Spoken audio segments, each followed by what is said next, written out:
서 3장 18절에서 22절입니다. 그리스도께서 한 번 죄를 위하여 죽으사 의인으로서 불의한 자를 대신하셨으니 이는 우리를 하나님 앞으로 인도하려 하심이라. 육체로는 죽임을 당하시고 영으로는 살리심을 받으셨으니 저가 또한 영으로 옥에 있는 영들에게 전파하시니라. 그들은 전에 노아의 날 방주 예비할 동안 하나님이 오래 참고 기다리실 때에 순종치 아니하던 자들이라. 방주에서 물로 말미암아 구원을 얻은 자가 몇 명뿐이니 겨우 8명이라. 물은 예수 그리스도의 부활하심으로 말미암아 이제를 제하여 버림이 아니요 오직 선한 양심이 하나님을 향하여 찾아가는 것이라. 저는 하늘에 오르사 하느님 우편에 계시니 천사들과 권세들과 능력들이 저에게 순복하느니라. 아멘. 아멘.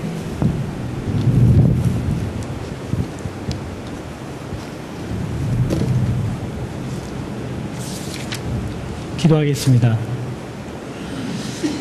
참 좋으신 하나님 감사합니다.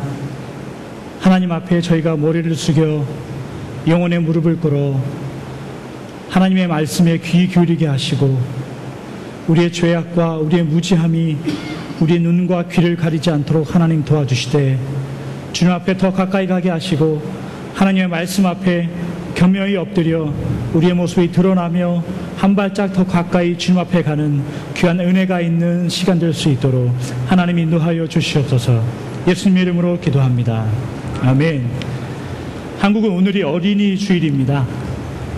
어린아이들과 함께 예배 드리기도 하고 어린아이들에게 특별한 선물이나 은혜를 체험하기 위해서 교회에서 수고하는 날입니다.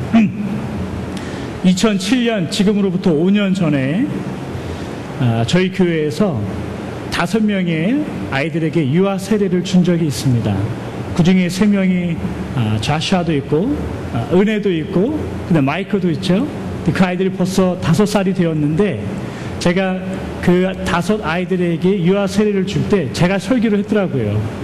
근데 제가 설교를 했는데 이 본문을 가지고 설교를 했더라고요. 그래서 5년 후에 다른 아이들에게 유아 세례를 주면서 이 본문을 가지고 또 세례를 하면 또 재미있겠다, 설교를 하면 또 재미있겠다 싶어서 또 같은 본문을 가지고 내용은 좀 다르게 해서 설교를 합니다. 여러분들에게 은혜가 되길 바라고, 또 더 은혜스러운 것은 5년 전에 설교를 들었던 분이 많지 않은 게 저에게 참 은혜가 됩니다. 은혜일 수 있겠지만 참 다음 한 5년 후에 유아세례 할 때는 여기 있던 분 그대로 있고 한 2배로 더 늘어나길 바랍니다. 세례라는 것을 우리가 말할 때 세례의 의미는 우리가 하나님과 하나됨, 연합됨을 말합니다. 우리가 하나님과 하나 된다는 거예요. 그래서 로마서 6장 3절에는 이렇게 말합니다. 무릇 그리스도 예수와 합하여 세례를 받은 우리는 그의 죽으심과 합하여 세례 받은 줄을 알지 못하느냐, 이렇게 말합니다.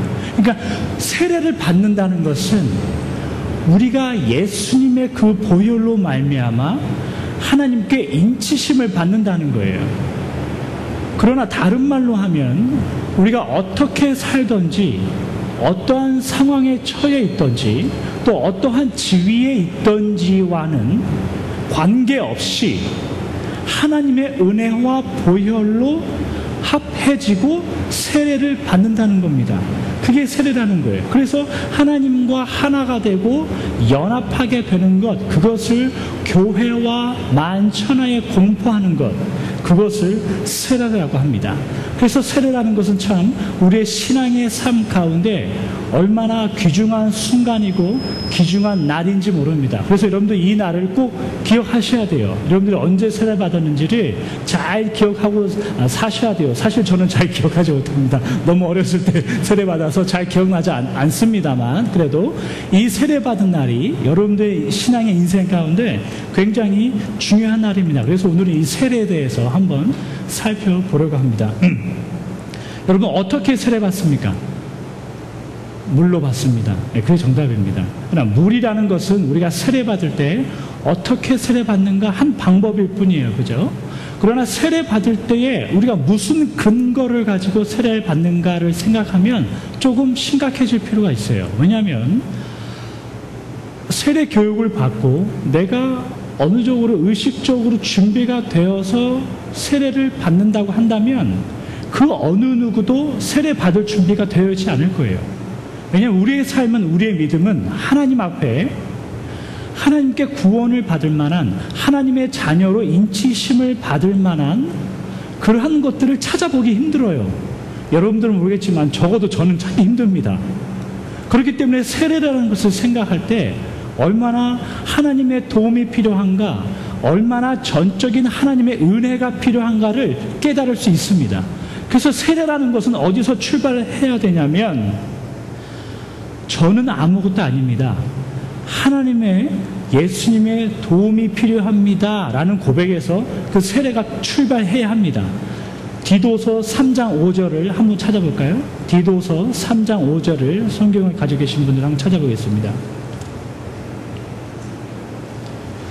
디도서 3장 5절입니다.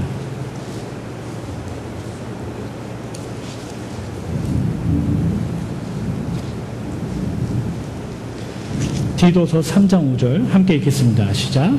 우리를 구원하시되 우리의 행한 바 의로운 행위로 말미암지 아니하고 오직 그의 긍휼하심을 좇아 중생의 씻음과 성령의 새롭게 하심으로 하셨나니, 우리의 의로운 행위가 아니라 구원받고 세례받는 것은 하나님의 긍휼하심을 좇아 성령 하나님의 새로움을 좇아 우리에게 세례를 베푼다고 합니다.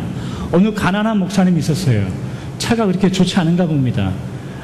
그런데 교회 걱정 이런저런 생각하다 보니까 사거리에서 신호등을 미처 발견하지 못하고 앞에 오는 차와 사고가 났대요. 근데 이 사고가 난 차가 뭐냐면 벤츠래요, 벤츠. 그러니까 이 가난한 목사님이 거의 뭐 한 15년, 20년 된 차를 타고 가다가 벤츠를 들이받은 거예요. 그러니까 이 가지고 있는 차를 다 팔아도 벤츠 수리비가 안 나오는 거예요. 그러니까 이 목사님께서 그분에게, 사실은 제가 개척교회 어느 목사인데 제가 다 잘못했습니다. 제가 보험 처리를 해드릴 테니까 걱정하지 마십시오. 몸은 괜찮습니까? 이렇게 염려하고 헤어졌대요. 맨날이 몇 주가 지나도록 이 보험회사도 전화도 안 오고 이 벤츠 운전자로부터도 전화가 안 오는 거예요. 그래서 목사님께서 내시고 걱정하고 계신데 편지가 한 통이 왔더래요. 근데 편지의 내용이 뭐냐면, 목사님, 저는 그 벤츠를 운전했던 사람인데 사실은 저도 어느 교회 집사입니다. 그럼 목사님께서 목사님의 잘못을 인정해 주시고 저에게 걱정해 주시고 여러 가지 인사해 주셔서 참으로 감사합니다. 제 차는 제가 알아서 고쳤습니다. 염려하지 마세요. 이러고 그냥 끝난 게 아니라 차를 한 대 사서 보냈대요, 이 목사님한테. 그러니까 차 사고를 낸 이 목사님이 그분에게, 집사님 죄송합니다, 잘못했습니다, 저의 실수입니다 라고 이야기한 것이 꼭 이 집사님의 은혜를 베풀어야 할 이유는 아니에요. 그잖아요. 이 벤츠를 운전하시는 집사님께서 이 목사님에게 은혜를 베풀어도 되고 그렇지 않아도 돼요. 이 철저하게 고난은 누구한테 있냐면, 죄를 지은 사람이 아니라 죄 지음을 받은 사람, 아니지, 죄를 지은 사람의 문제가 아니라 죄 없는 사람의 권한인 거예요. 세례를 받고 구원을 받고 중생케 되는 그 과정도 마찬가지입니다. 우리가 주님 앞에 회개하고 하나님 앞에 세례 응답을 하고 나의 잘못을 고백하는 것이 하나님과 연합되는 것에 근거가 되는 게 아니란 말이에요. 오늘 본문에 의하면 우리의 잘난 의로운 행동이 아니라 하나님의 의로우심과 성령 하나님의 의로우심으로 우리를 새롭게 하고 거듭나게 하고 하나님과 연합되게 만들었다는 겁니다. 철저하게 하나님의 권한이에요. 다른 말로 하면 철저하게 예수 그리스도의 보혈의 피값이에요. 오늘 본문 베드로전서 3장 18절을 함께 읽도록 하겠습니다. 베드로전서 3장 18절 함께 읽겠습니다. 시작. 그리스도께서 한 번 죄를 위하여 죽으사 의인으로서 불의한 자를 대신하셨으니 이는 우리를 하나님 앞으로 인도하려 하심이라. 육체로는 죽임을 당하시고 영으로는 살리심을 받으셨으니 오직 그리스도의 죽으심과 부활하심, 그의 희생하심만, 예수님의 보혈 그것만 우리가 세례받고 하나님과 연합하는 데 근거가 되는 거예요. 신앙생활에서 제일 중요한 게 그겁니다. 우리가 예수님의 의지대로, 예수님의 뜻대로, 예수님의 말씀대로 살려고 하는 그 몸부림보다도 더 중요한 것이 예수님의 피값, 보혈이라는 거예요. 그래서 세례의 시작은, 세례 교인으로서의 시작은, 세례 받은 사람으로서 여러분들 신앙생활의 시작은 뭐냐면 예수님 저 때문이 아닙니다. 예수님 제가 아니라 예수님 때문입니다. 나의 의로움이 아니라 예수님의 피값 때문에 제가 살아갑니다라는 고백이 늘 있어야 되는 거예요. 그게 신앙생활이에요. 그게 세례를 받은 사람의 신앙생활의 모습인 거예요. 신앙생활하면서 제일 무서운 게 뭐냐면, 고상하게 얘기하면 훈련이지만 아주 나쁘게 얘기하면 습관입니다. 신앙생활할 때 습관이요, 굉장히 무서운 거예요. 교회 오는 것, 기도하는 것, 성경을 읽는 것, 찬송하는 것 다 습관이 되어버리면 큰일 납니다. 그 안에 예수님 때문에 합니다. 예수님 때문에 찬송하고, 예수님 때문에 기도하고, 예수님 때문에 교회에 옵니다라는 고백이 반드시 있어야 돼요. 그래서 세례의 시작, 신앙생활의 시작은 예수님 저는 부족합니다. 나의 한계를, 믿음의 한계를 예수님 앞에 철저하게 드리는 것에서부터 시작해야 합니다. 사람들의 한계, 나의 한계를 철저하게 인정해야 돼요. 그래서 오늘 본문의 사도 베드로는 세례 교인으로서 신앙생활할 때 나의 한계를 철저하게 알아라라고 말하기 위해서 노아의 홍수의 시절로 거슬러서 올라갑니다. 오늘 본문 20절, 21절을 함께 읽도록 하겠습니다. 시작.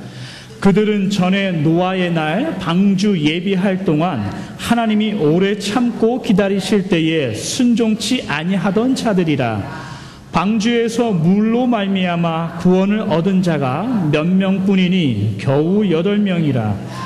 물은 예수 그리스도의 부활하심으로 말미암아 이제 너희를 구원하는 표니 곧 세례라. 육체의 더러운 것을 제하여 버림이 아니요 오직 선한 양심이 하나님을 향하여 찾아가는 것이다. 오늘 본문은 기독교 교회 사상 가장 이해하기 힘든 성경 구절 중에 하나예요. 노아의 홍수 때 있었던 구절. 그러나 오늘 그것을 여러분들과 나누려고 하는 것은 아니고, 오늘 본문의 저자인 사도 베드로가 노아의 홍수와 예수 그리스도를 통하여 세례받는 우리의 세례를 비교해서 설명하고 있다는 거예요. 그걸 여러분들과 나누려고 합니다. 노아의 홍수를 이해하기 위해서는 창세기 6장부터 노아의 홍수가 시작합니다. 그런데 창세기 6장 5절에 보면 이렇게 기록합니다. 여호와께서 사람의 죄악이 세상에 관영함과 그 마음의 생각의 모든 계획이 항상 악할 뿐임을 보시고, 이렇게 표현하고 있어요. 그러니까 노아의 홍수가 시작된 원인이 뭐냐면 하나님께서 창조하신 사람, 이 세상이 너무나 악하기 때문이에요.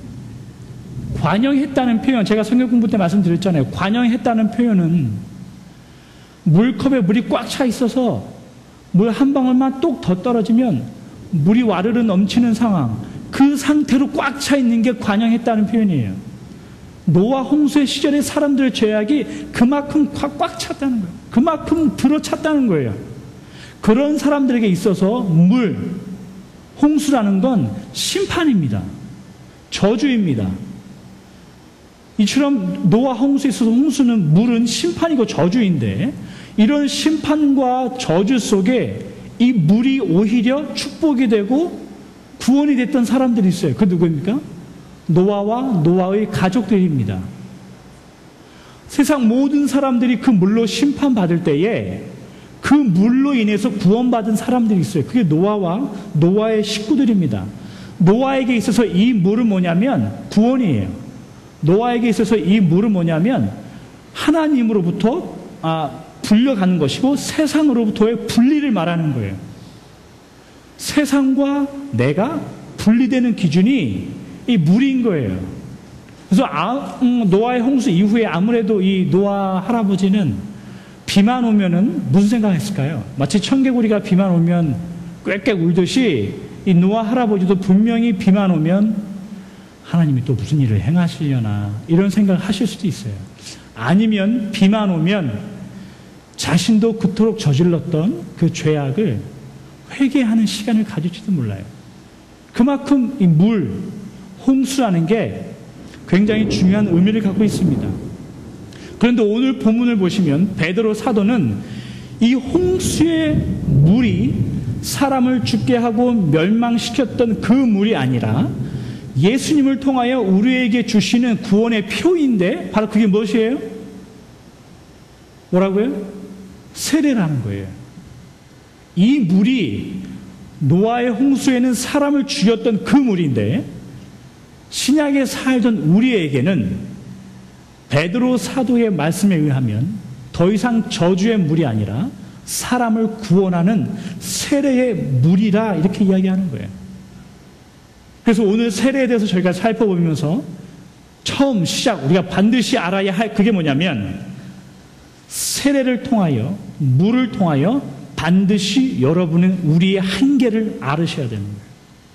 물을 보면 사람을 멸망시켰던 그 하나님의 마음을 알아차려야 돼요. 나의 한계를 주님 앞에 내려놓아야 돼요. 그래야 그 물이 심판의 물이 아니라 생명의 물이 될 수 있는 거예요. 그게 시작입니다. 그게 세례의 시작이에요. 그래서 세례는 단순히 내가 나의 모습을 내려놓고 구원받는다 그 문제에 더 나아가서 나의 삶을 되돌아보고 내가 어떻게 살아야 할 것인가의 결심까지 나아가야 돼요. 그게 진짜 세례입니다. 그 의미를 살펴보기 위해서 21절을 한번 더 읽어보겠습니다. 21절 시작. 물은 예수 그리스도의 부활하심으로 말미암아 이제 너희를 구원하는 편이 곧 세례라. 육체의 더러운 것을 제하여 버림이 아니요 오직 선한 양심이 하나님을 향하여 찾아가는 것이다. 이렇게 말합니다. 잘 보세요. 중간부터 보시면 이런 말이 있습니다. 육체의 더러운 것을 제하는 의식이 아니다. 이런 생각을 갖고 있었던 사람이 누구예요? 유대인과 이스라엘 백성들이었습니다. 이런 사람들은 육체의 더러운 것을 제하여 버리면 그게 할례를 받고 세례를 받는 것으로 이해하였습니다. 오늘날 많은 사람 기독교인들이 그렇게 생각할 수도 있어요. 세례를 받고 의식을 행하면 내가 마치 세례교인으로서 하나님 앞에 신실한 하나님의 백성이다라고 생각할지도 몰라요. 그러나 오늘 베드로 사도가 우리에게 도전하는 세례의 참다운 정의는 뭐냐면 육체의 더러운 것을 제하는 게 아니라 세례는 중요합니다. 외우세요.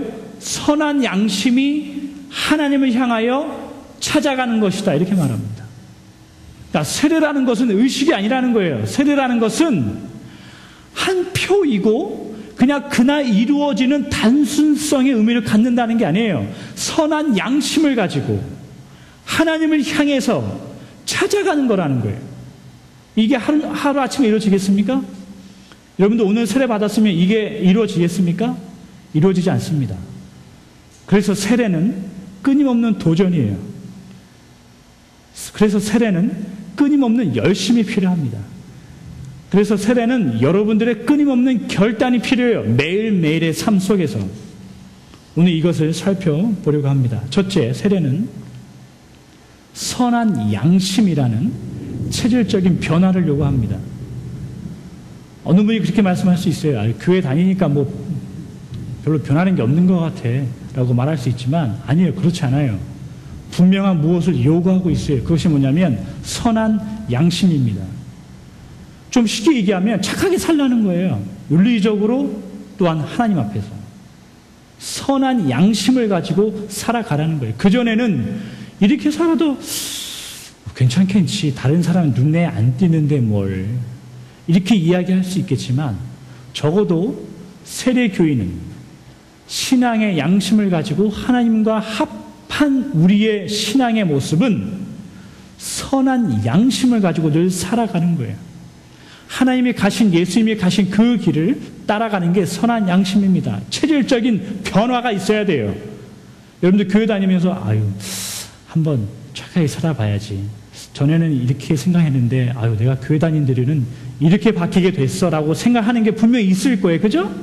그런 것들이 체질의 변화예요. 그런 것들이 선한 양심을 갖는 출발점입니다.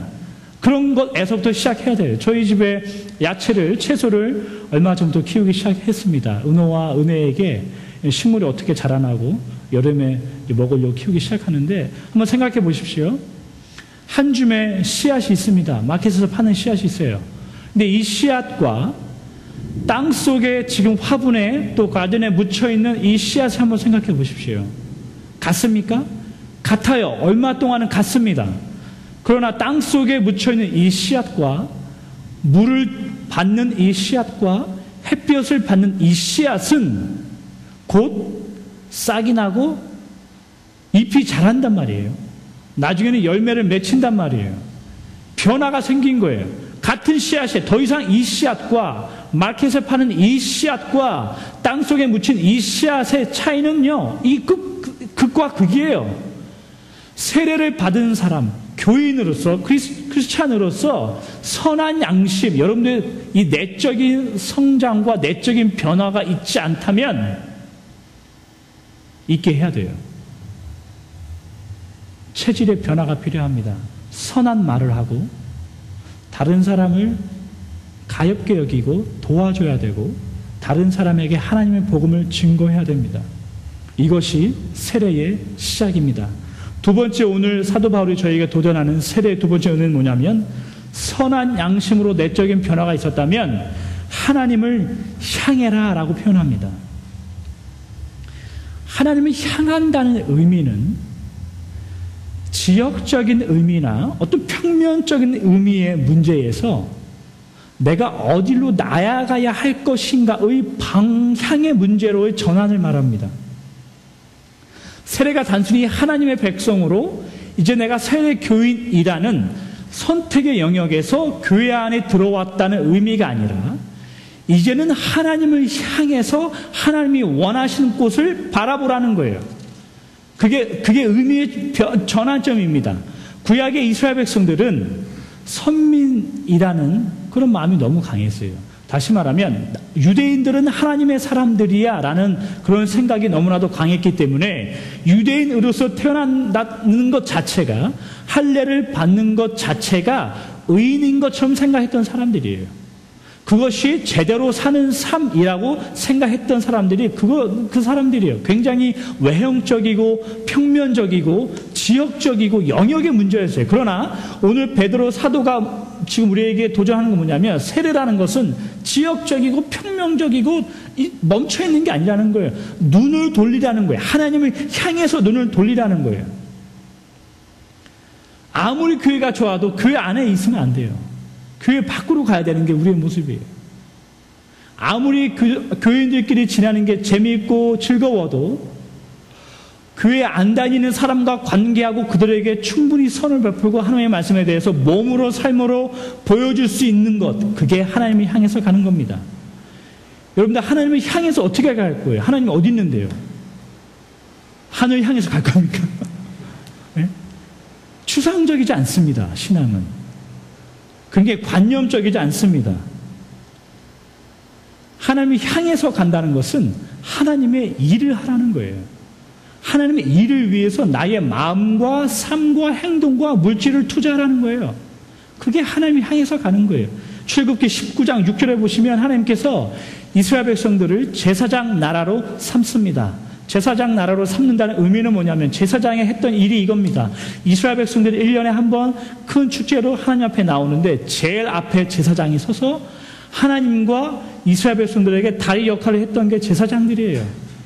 그들의 죄를 대신해서 하나님께 고백하고 그들로 하여금 하나님께로 이끌었던 사람들이 제사장이에요. 그런데 그 제사장 역할을 이스라엘 백성, 이스라엘 나라에게 주었어요. 너희들은 제사장 나라다. 이 말은 뭐냐면, 다른 모든 나라들이 너희 이스라엘을 보고 하나님께 돌아오고 너희를 인하여 나를 알게 될 것이다라는 거예요.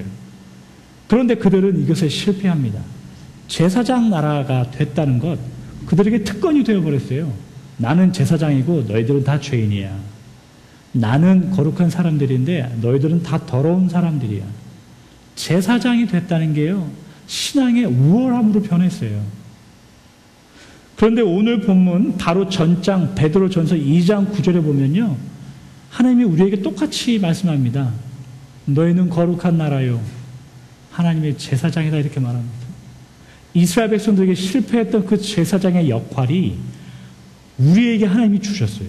다시 우리에게 주어주셨어요. 그 역할을 하나님을 향하여 간다는 것, 하나님의 일을 한다는 건 뭐냐면 그 제사장의 일을 감당하는 거예요.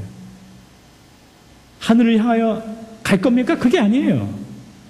제사장으로서 주변에 있는 믿지 않는 사람들과 또는 그 안에 내 이웃들에게 나의 삶을 통하여 하나님을 보게 하고 나의 행동을 통하여 그들의 죄악을 발견하고 나의 본을 통하여 주님 앞으로 나오게 하는 그런 역할, 그 일이 제사장의 역할이고 그 일이 하나님을 향하여 간다는 거예요. 통로가 되라는 거예요. 통로가 되라고 했더니 그 통로를 뽑아서 옆 사람 다 좁혀고 있는 게 우리의 모습이 아닌가 생각해 봐야 된다는 거예요.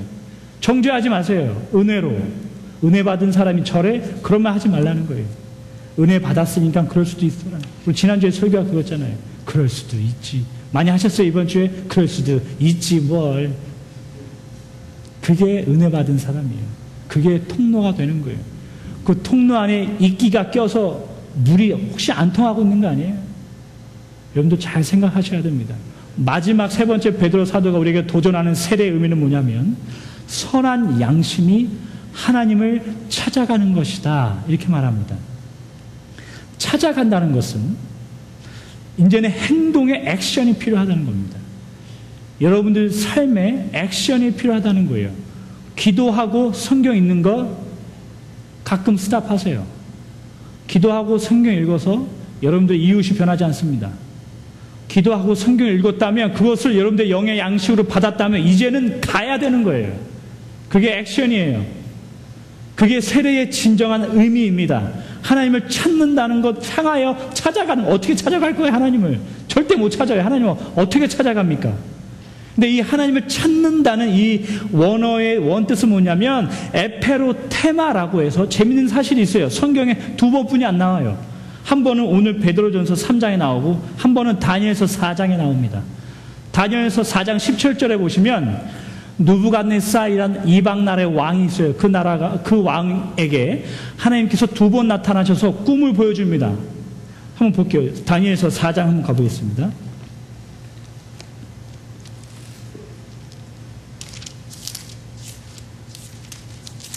다니엘서 4장